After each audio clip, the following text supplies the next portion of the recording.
Dirgapuni Kirana, Ade Irma Pasi, dan Nurmalasari. Teman-teman semua, kami dari kelompok 1 pada kesempatan ini akan membahas sebuah buku yang sangat bagus sekali, karya dari Ibu Dr. Haja Nur Aisyah SEMM yang berjudul Manajemen Sumber Daya Manusia. Teman-teman, buku ini sangat recommended bagi kita yang baru belajar manajemen sumber daya manusia atau mahasiswa manajemen maupun bagi kita kalangan umum yang ingin menambah wawasannya di bidang manajemen sumber daya manusia. Karena apa? Buku ini bahasanya sangat mudah dipahami dan sangat mudah diserap ya teman-teman. Buku ini terdiri dari 325 halaman dan daftar isinya terdiri dari 11 bab dan cakupan materi yang sangat komplit, lengkap, dan menarik.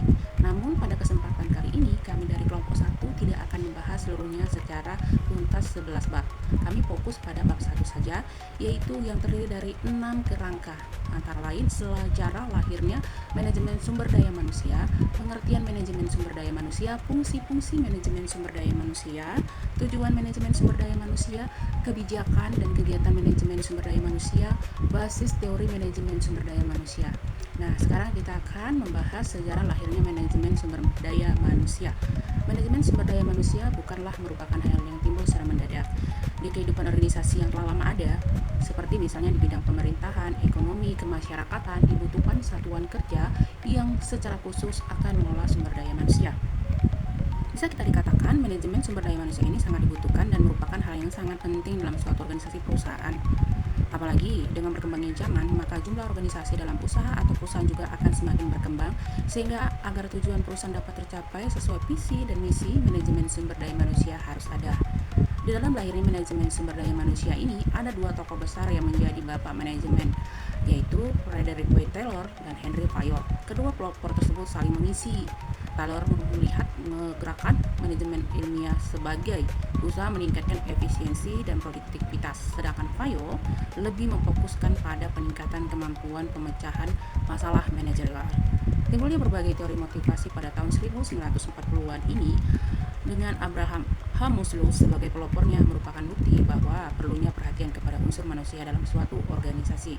Nah, selanjutnya pengertian manajemen sumber daya manusia. Nah, untuk merencanakan, mengelola, dan mengendalikan sumber daya manusia dibutuhkan suatu alat manajerial yang disebut manajemen sumber daya manusia.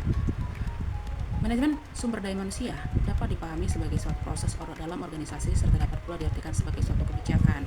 Pada bagian ini ada beberapa tokoh yang menyampaikan pengertian dari manajemen sumber daya manusia, yaitu antara lain Bapak Kaswe mendefinisikan manajemen sumber daya manusia sebagai part of the process that help the organization achieve its objectives, di mana pernyataan dapat diterjemahkan sebagai bagian dari proses yang membantu organisasi mencapai tujuannya.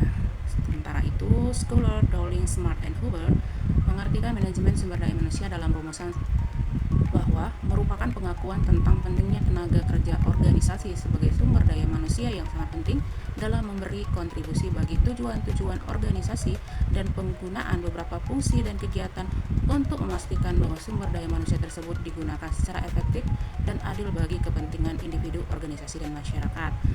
Dan sementara menurut Stoner, manajemen sumber daya manusia meliputi penggunaan sumber daya manusia secara produktif dalam mencapai tujuan-tujuan organisasi dan pemuasan kebutuhan secara individual. Dan yang terakhir menurut Case, yaitu pada tahun 1987 mengatakan kebijakan yang diambil organisasi dalam mengelola manajemen sumber dayanya diarahkan pada penyatuan elemen-elemen organisasional, komitmen pekerja, ketentuan organisasi dalam beroperasi, serta pencapaian kualitas hasil kerja secara maksimal. Selanjutnya, yaitu fungsi-fungsi manajemen sumber daya manusia. Berdasarkan modul yang sudah kami baca, yaitu modul dari Ibu Dr. Haja Nur Aisyah SEMM, menyebutkan bahwa terdapat 5 fungsi utama manajemen sumber daya manusia. Yang pertama yaitu perencanaan sumber daya manusia.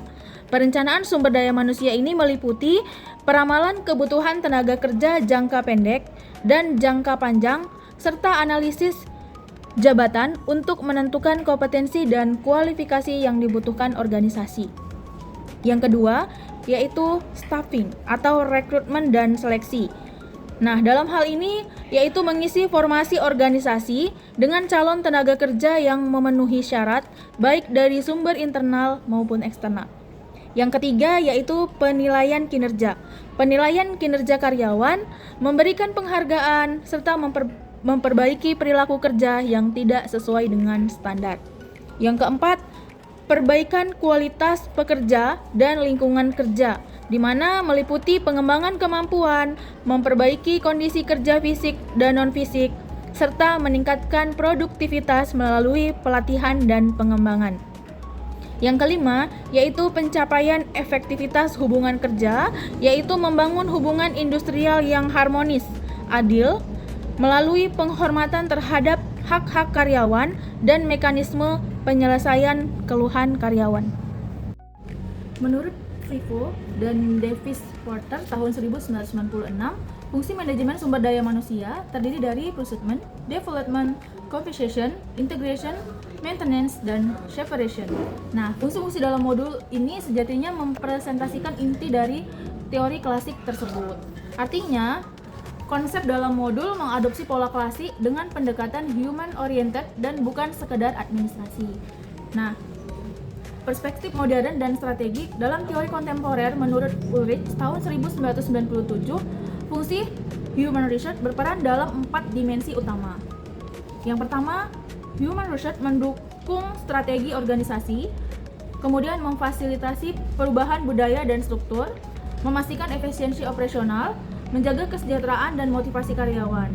Nah, jika dikaitkan, kelima fungsi dalam modul telah mengandung 4 peran tersebut. Yang pertama yaitu perencanaan sumber daya manusia, kemudian penilaian, perbaikan kualitas sumber daya manusia, dan yang terakhir adalah hubungan kerja. Schuler menambahkan bahwa manajemen sumber daya manusia bertujuan untuk yang pertama meningkatkan produktivitas, yang kedua meningkatkan kualitas kehidupan kerja, dan yang ketiga menjamin kepatuhan terhadap hukum ketenagakerjaan. Berdasarkan teori motivasi dari Maslow dan 2 faktor Harburg, tujuan manajemen sumber daya manusia harus memenuhi kebutuhan manusia, baik fisiologis, keamanan, sosial, penghargaan, maupun aktualisasi diri. Yang kedua, manajemen sumber daya manusia bukan sekedar alat ekonomi, melainkan sarana untuk membangun martabat dan kesejahteraan manusia di tempat kerja. Tujuan-tujuan tersebut menjadi dasar bahwa manajemen sumber daya manusia harus menghasilkan manusia yang loyal, kompeten, dan selaras dengan misi organisasi. Kemudian, berdasarkan teori Research Based View, Burney di tahun 1991 menegaskan bahwa keunggulan kompetitif yang berkelanjutan hanya dapat dicapai melalui sumber daya manusia yang langka, sulit ditiru, dan bernilai tinggi.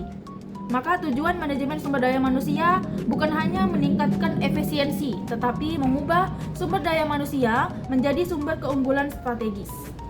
Saya akan membahas tentang kebijakan dan kegiatan manajemen sumber daya manusia. Untuk dapat memahami kebijakan dan kegiatan manajemen sumber daya manusia, kita dapat melihat dari suatu pendekatan yang spesifik. Pendekatan penggunaan manajemen sumber daya manusia sebagai suatu cara untuk melakukan rekonseptualisasi dan pengorganisasian kembali peran sumber daya manusia dan penjelasan tentang tugas dan fungsi departemen personalia dalam organisasi.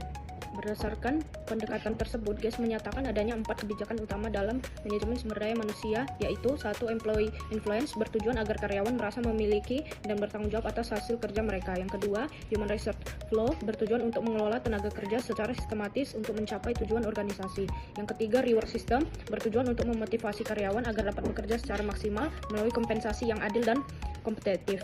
Yang keempat, work system, bertujuan untuk membangun tim kerja yang efektif dan menciptakan lingkungan yang kondusif bagi karyawan. Dan dari keempat fokus kebijakan manajemen sumber daya manusia tersebut dapat dipahami sebagai strategi dalam mempengaruhi pekerja guna mengarahkannya pada tujuan organisasi. Manusia juga bersifat multidisipliner, maka dari itu di belakang manajemen sumber daya manusia dijumpai disiplin ilmu ekonomi manajemen, psikologi, hukum, sosial, sejarah, serta hubungan industrial. Selanjutnya akan dilanjutkan oleh teman kami. Terima kasih. Baik, apabila kita berbicara tentang review buku, maka tidak akan sempurna bila kita tidak membandingkannya dengan buku lain yang sejenis. Buku yang akan saya angkat saat ini tentang buku Manajemen Sumber Daya Manusia dari penulis Dr. Haji Sofyan Tsauri tahun 2013. Dan dalam bab awal, buku tersebut mengungkapkan bahwa sumber daya manusia adalah aset utama organisasi yang mencakup potensi fisik dan psikis manusia sebagai penggerak organisasi. Adapun manajemen sumber daya manusia didefinisikan sebagai ilmu yang mengatur hubungan dan peranan tenaga kerja secara efisien untuk mencapai tujuan organisasi. Beberapa pakar yang dijelaskan dalam buku tersebut, seperti Schuler, DeCenzo, dan Mondi, menjelaskan bahwa manajemen sumber daya manusia meliputi kegiatan rekrutmen, pelatihan, kompensasi, dan penilaian kinerja. Dan tujuan manajemen sumber daya manusia itu juga terbagi menjadi 4, organisasional, fungsional, sosial, dan personal. Nah, dalam buku tersebut juga dijelaskan tentang sejarah perkembangan manajemen sumber daya manusia, mulai dari era industri hingga perhatian yang sangat serius terhadap tenaga kerja di Indonesia sejak tahun 1970. Berikutnya, dari kekuatan yang ada dalam buku yang saya baca tersebut, bahwasanya dalam bab 1 itu penjelasannya sangat komprehensif, meliputi pengertian sumber daya manusia, kemudian manajemen sumber daya manusia, tujuannya, sejarah, kemudian pendekatan-pendekatan dan fungsi operasional.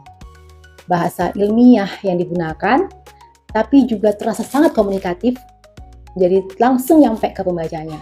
Serta disertai kutipan teori dari banyak pakar, seperti yang sudah saya jelaskan, dari Schuler, DeCenzo, Mondi, Milkovic, dan lain-lain.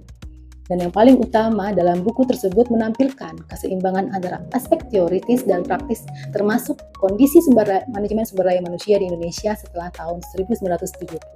Ada kekuatan, juga ada kelemahan. Dalam buku tersebut, saya menemukan 2 poin dari kelemahannya. Yang pertama, beberapa bagian cukup padat dengan teori dan definisi dari berbagai sumber sehingga membutuhkan bimbingan dari dosen agar tidak terlalu kognitif. Yang kedua, visualisasi dan contoh kasus aktualnya belum banyak digunakan. Namun, dalam buku tersebut memiliki nilai tambah. Buku ini menjadi referensi akademik penting karena menyajikan dasar konseptual dan historis manajemen sumber daya manusia yang kuat dengan orientasi global dan nasional. Berikutnya, kita akan mereview modul manajemen sumber daya manusia tahun 2025. Dalam bab awal dari buku ini jelaskan bagaimana manajemen sumber daya manusia berkembang dari era revolusi industri yang menuntut perhatian terhadap tenaga kerja. Manajemen sumber daya manusia didefinisikan sebagai proses dan kebijakan yang memastikan tenaga kerja dikelola secara efektif dan adil.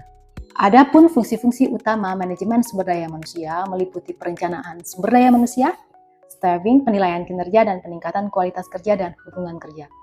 Tujuannya tentu saja meningkatkan produktivitas, kemudian meningkatkan kualitas kehidupan kerja, serta meningkatkan kepatuhan hukum. Nah, kebijakan utama manajemen sumber daya manusia mencakup Employee Influence Human Resource Flow, Reward System, dan Work System dengan kegiatan berupa seleksi, penilaian, dan penghargaan. Adapun kekuatan dari buku bahwasanya modul ini sistematis dan ringkas, cocok sebagai bahan ajar kuliah. Kemudian di bab awal juga menjelaskan kerangka kerja manajemen sumber daya manusia secara menyeluruh, mulai dari sejarah, kemudian pengertiannya, fungsi, tujuan, kebijakan, hingga dasar teorinya. Bahasanya juga sangat mudah dipahami serta disertai ringkasan dan pertanyaan reflektif yang memacu mahasiswa seperti saya untuk berpikir kritis. Kemudian juga mengaitkan teori klasik dari Taylor, Fayol, Maslow dengan praktik kontemporer seperti Employee, Influence, Reward System, dan Development. Nah, tentu saja ada kelemahannya. Namun hanya beberapa poin yang dapat saya jelaskan tentang kelemahan, antara lain yang penyajiannya tentang teori yang cenderung deskriptif, kurang eksplorasi terhadap implementasi kontekstual di Indonesia. Kemudian visualisasi seperti kerangka GAS 1987 yang kurang dijelaskan aplikasinya. Namun buku ini memiliki nilai tambah karena modul ini ideal untuk mahasiswa ekonomi atau magister manajemen yang baru belajar manajemen sumber daya manusia karena menjelaskan fondasi konseptual secara terstruktur dan berbasis teori multidisiplin. Sekian presentasi dari kelompok 1, dan jika ada kekurangan kami mohon maaf yang sebesar-besarnya. Dan kiranya apa yang kami sampaikan pada hari ini dari video ini dapat bermanfaat bagi rekan-rekan yang menonton hingga selesai. Sebelum menutup review kali ini, izinkan saya membawa pantun penutup. Di ujung kali tumbuh melati, boleh ditengok setiap saat. Review buku cukup sampai di sini. Jangan lupa membaca modul sumber daya manusia sampai tamat. Bunga melati di pekarangan, tumbuh cepat, segera besar. Saya masih banyak kekurangan, maklum masih tahap belajar. Saya beserta rekan-rekan dari kelompok 1 mohon undur diri dengan mengucapkan wabillahi taufiq wal hidayah. Wassalamualaikum warahmatullahi wabarakatuh.